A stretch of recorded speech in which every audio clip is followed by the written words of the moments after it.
abrindo aqui o sumário do outro lado do folclore, alguns títulos, vamos lá.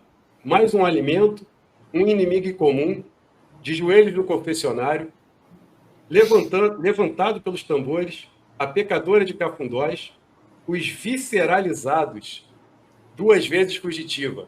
E por aí vai. Esse acidente de trânsito que é sensacional, ainda mais para esse, né? É uma história aqui no Rio e tal, e muito... Falou Rio. Já viu. Já conquistou, Enfim, já levou. e assim... Desculpa, eu fiquei com curiosidade para te perguntar uma coisa. Você falou que você é do Rio, e esse ponto de acidentes de trânsito, o que você achou? Cara, fantástico, cara. Fantástico. Sobretudo o que você fez, que dentro dele você veio passando também, né? Você colocou ali você ia abordando, como eu posso dizer? Você foi intercalando fatos, né? Com a ficção, com a história ali acontecendo. Você já abriu com uma notícia de jornal, de uma determinada coisa acontecendo. Eu não vou entrar muito aqui para não revelar né? Mas eu posso dizer para vocês que é esse opalão que está aqui na frente, ó, a estrela principal ali desse conto. E, cara, sensacional. Porque, assim, foi passando, né, por fases, foi passando por épocas ali dentro desse conto. O livro já vinha fazendo isso. E dentro desse conto você puxou essa linha. E eu achei, cara, sensacional. Eu achei muito, muito bom mesmo. Porque você fica perguntando, né? Você vai... Assim, outra coisa que eu achei muito interessante dentro desse conto, em particular.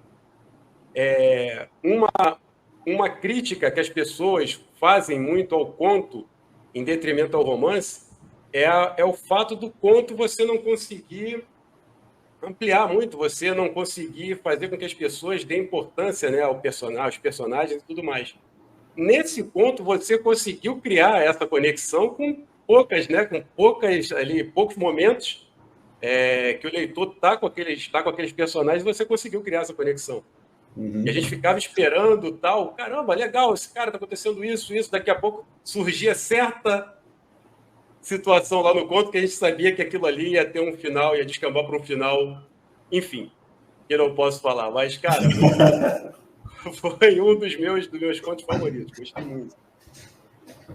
E assim, Pedro, até emendando para você falar um pouquinho, e até te peço, por favor, fale um pouquinho desse conto também, como foi a concepção de criação dele, mas fala para mim também os títulos, porque eu achei interessantíssimo que na maioria deles você não consegue ter noção alguma de qual lenda ali você vai abordar. E quando você começa a desbravar a história, né, isso vai ficando...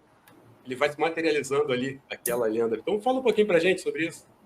Então, esse conto, né, até pela própria capa, como você já comentou, a gente tem aí como a lenda do Opala Preto, né?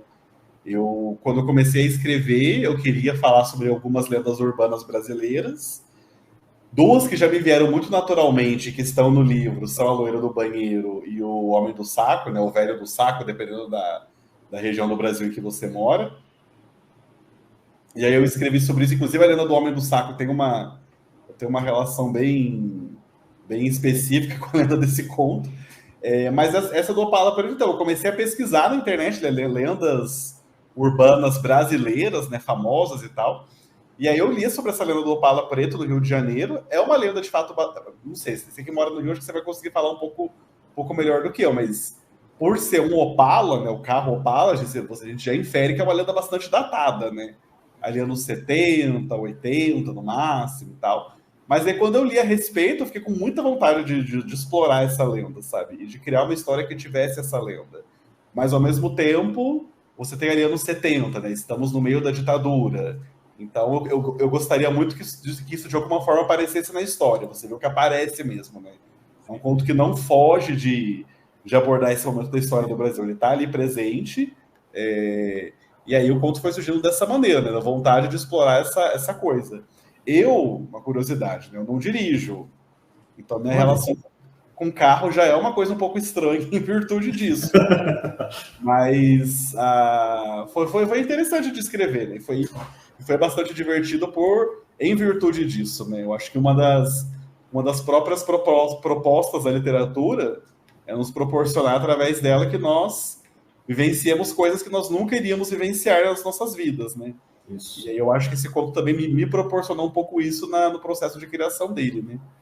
E você tem não só nesse conto, né, a própria questão do Opala, mas você tem ali aquelas 3 historinhas, digamos assim, que compõem o conto, que são muito diferentes entre si, né?